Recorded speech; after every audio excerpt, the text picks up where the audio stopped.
Hello, and welcome to the vocabulary lesson for the Conversation New School Year.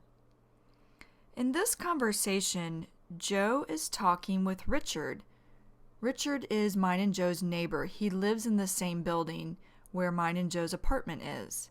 Richard is a first grade teacher, and his new school year has just begun. So this is what he and Joe are talking about. Okay, let's begin with the conversation. Joe first says, how's here, this is short for how is. Joe says, how's this is a filler word. It really has no meaning. It's not needed in the sentence. Joe goes on to say, how's the new school year going? Now, going, this is short for going. And Joe says, I know you just started it up again. Started it up. This means to begin something. Started it up. For example, I started up my degree in teaching in 2003. Started it up.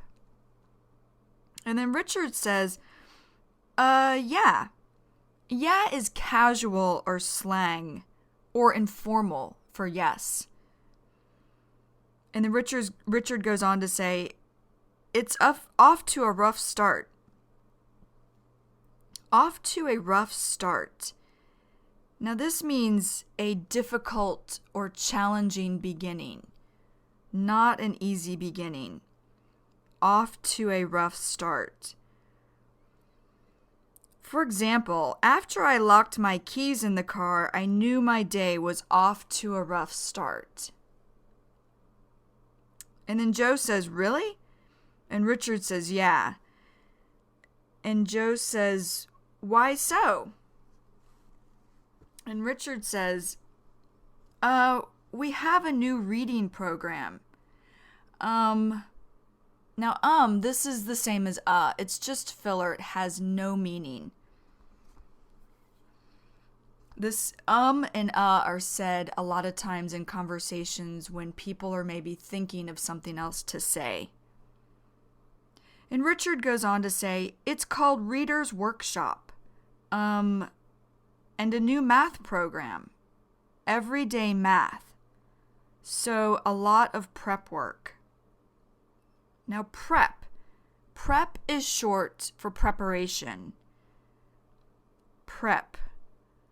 An example of prep would be when you make vegetable soup, the prep work is cutting up onions, carrots, celery, etc., etc.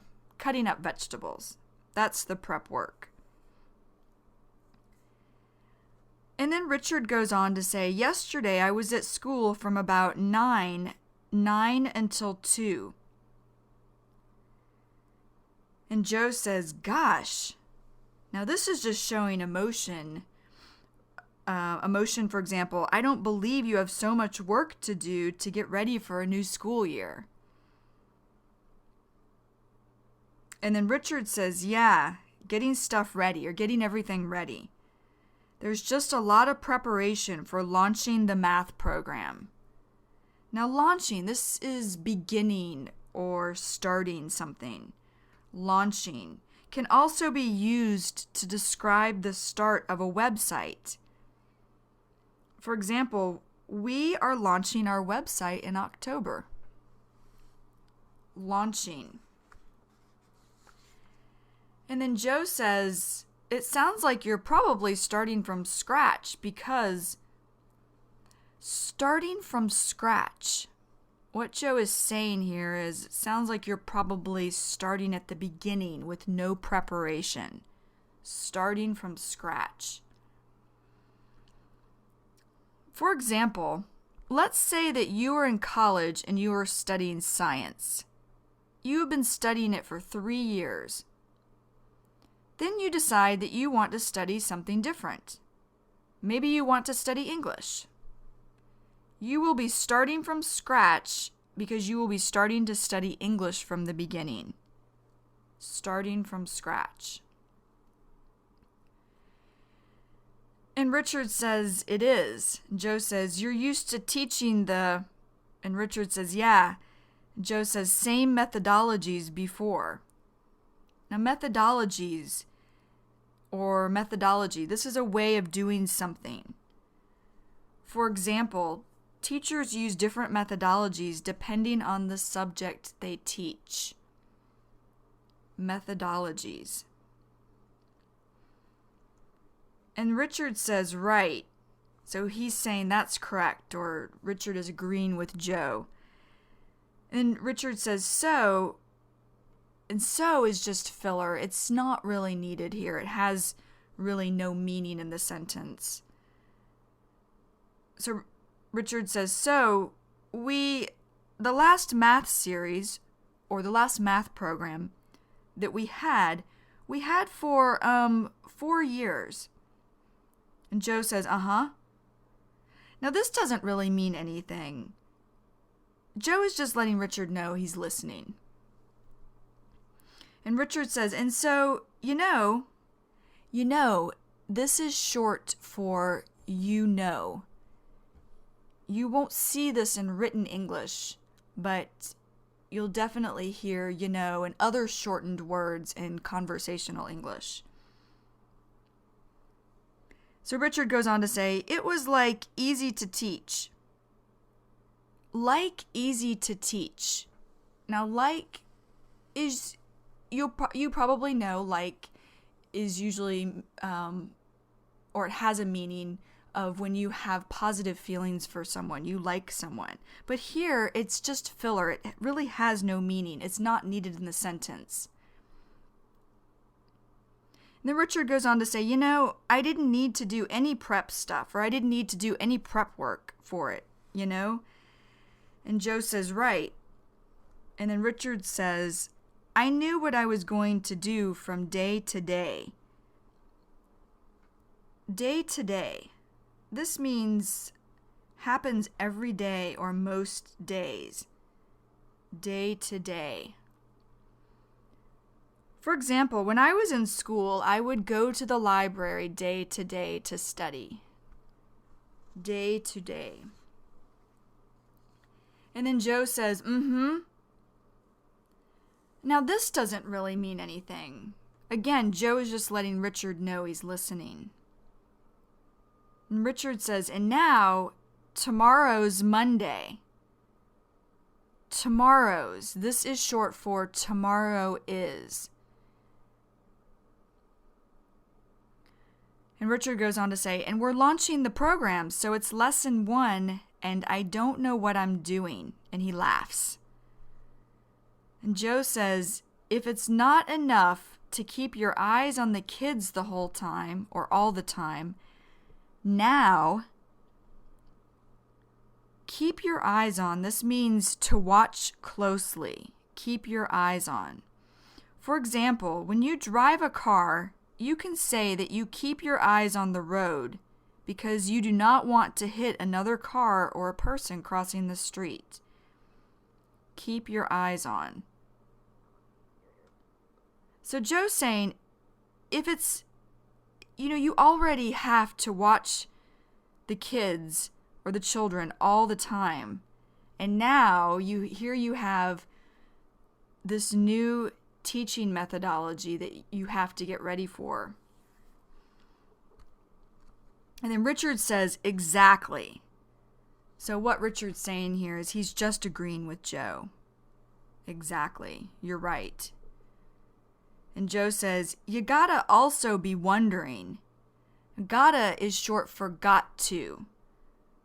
So you won't see gotta in written English, but you'll definitely hear it in conversational English. So what he's saying is, you have got to also be wondering or thinking, oh, am I delivering this new methodology correctly? Now, when Joe says, oh, that's just filler, it really has no meaning. It's not needed in the conversation. When he says delivering this new methodology, he's saying teaching. teaching this new methodology correctly. And Richard says, right, because I want to teach it as though I know what I'm doing. And Joe says, yeah. And Richard says, so I don't want to come across, or I don't want to look like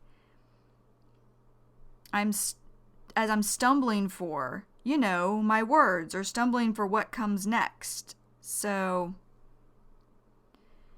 stumbling for means to, in this situation, to be unsure of. Stumbling for. For example, I did not want to be stumbling for words when I gave a speech at school. Stumbling for. And then Joe says, have the kids or have the children been into it so far? Into it. This means to be excited about. For example, Tim is really into football. He watches football whenever he can. Into it. And Richard says, so far, yeah. So far, that means until now. And then Richard says, right now, or at this moment, we've just been doing a lot of, this is just filler. It has no meaning. It's not really needed. It's just put into the conversation, but it doesn't have to be there. Richard goes on to say, exploration. So he's saying exploration, or they're trying this new method. Richard goes on to say, so there's a lot of math tools that we just give them time to play around with. Play around with, this means to use. It usually means that you are not very familiar with the thing you are playing around with, or that you do not use it very often or very much. For example, Todd likes to play around on motorcycles.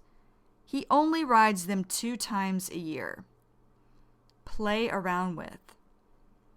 Richard goes on to say, so that when we actually teach the lesson, or when we teach the lesson, actually is not really needed in the conversation. It's filler. It has no meaning. Richard goes on to say, they're focused, or they're thinking on what we're doing and not focused on, that they have counting bears in front of them or coins in front of them. So, counting bears and coins, these are 2 examples Richard is giving Joe of the math tools that he was talking about. And then Joe says, right. And Richard says, so they just need a lot of time to play around with the tools. We call them tools. Or what I'm trying to say is they think of them as toys. But, and Joe says games. And Richard says, exactly. So, but they need that. Now, but, you'll hear this used in a lot of conversations, and it has no meaning. It's just put in, but it really is not needed. And Richard goes on to say, it's the same with like a new book. I just give them time to page through it. Page through. This means to turn the pages. For example, to turn the pages of a book. I like to page through the newspaper in the morning. That's an example of page through. And Richard goes on to say, otherwise, if I'm on page 2, they're on page 102, looking at, something completely not related, or something very different to what I'm teaching. So, and Joe says, right, yeah. And Richard says, but it's the same with me. When I think about myself being in a class, if I have a book in front of me, I've already seen the page that I'm on. Now the page that I'm on, this is if you are looking at a book or a magazine, it refers to the page that you are looking at.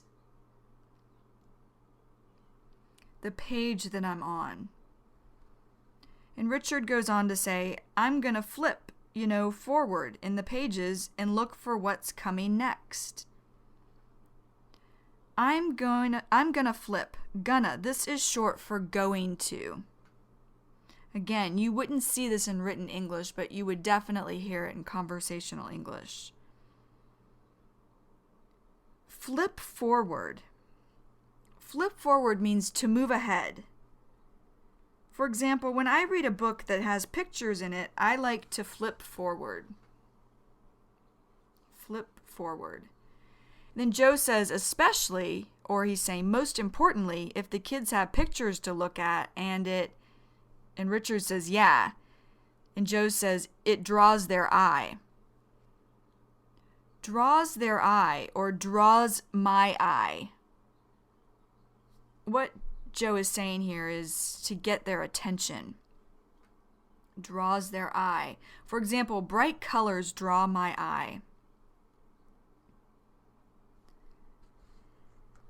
And then Richard says, yeah, and they're constantly, or they're always, like I'm teaching one lesson, they're on completely different page saying, what he's saying is they're on another page saying, hey, look at this. And it has nothing, it's a future lesson. Or what he's saying is it's a lesson that hasn't been taught yet. And Joe says, yeah, once they've made up their mind to do something. Now, made up their mind, this means to decide. Made up their mind. For example, my dad made up his mind that I could not buy a car until I was 18 years old. Made up their mind, or in this example, made up his mind. Joe goes on to say, it's, whether it's looking at a page ahead of the teacher or not, it's difficult to get them to change. Okay, this is the end of the conversation. I would like to say that in real English conversations, you'll hear words that have been shortened.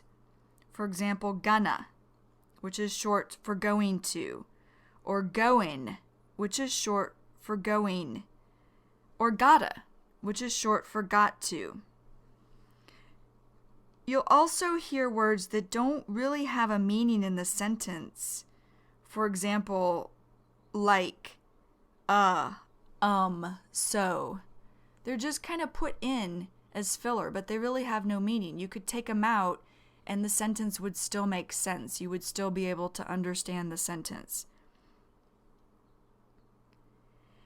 And then you'll hear in conversations some slangs, such as, yeah, you'll hear in this conversation and many of the other conversations, yeah, which is just short, or not really short, but it's casual or informal for yes, or slang for yes. And then you'll hear words showing the emotion of I don't believe it. For example, gosh. And then in conversations, you'll hear sounds where one person is agreeing or just letting the other person know that they're still listening. For example, uh-huh, or mm-hmm.